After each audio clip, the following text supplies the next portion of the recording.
السلام علیکم ورحمۃ اللہ وبرکاتہ۔ میرا نام دانیہ مجیب ہے۔ Welcome to the Rahman Academy on line.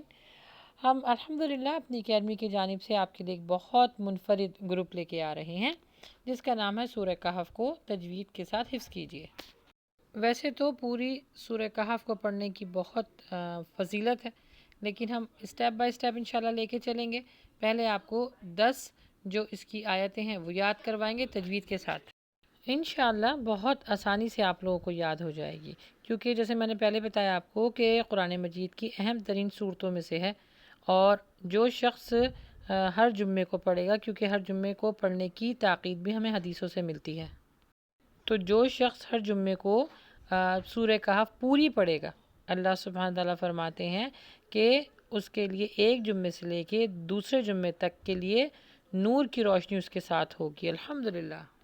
اور یہ نور کی روشنی سوچئے اللہ سبحانہ و تعالیٰ آپ کو دے رہا ہے، سوچیں اس کا کتنا بڑا اجر ہوگا۔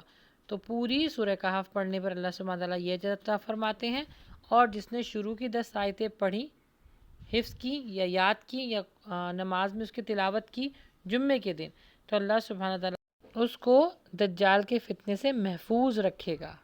اور نبی صلی اللہ علیہ وآلہ وسلم نے فرمایا ہے کہ حضرت نوح علیہ السلام سے لے کر نبی صلی اللہ علیہ وسلم کے لوگوں تک جتنے بھی انبیاء آئے، انہوں نے دجال کے فتنے سے ہر کسی کو ڈرایا کہ یہ وہ فتنہ ہے جس سے کوئی بچ نہیں پائے گا، صرف وہ لوگ بچیں گے جو سورہ کہف کی تلاوت کرتے ہوں گے۔ اور ایک اور دعا ہے، اس کے پڑھنے سے بھی دجال کے فتنے سے بچا جا سکتا ہے، جو نماز میں ہم پڑھتے ہیں۔ وہ دعا ہے اللہم انی اعوذ بک من عذاب القبر ومن عذاب جہنم ومن فتنة المحیا والممات ومن شر فتنة المسیح الدجال۔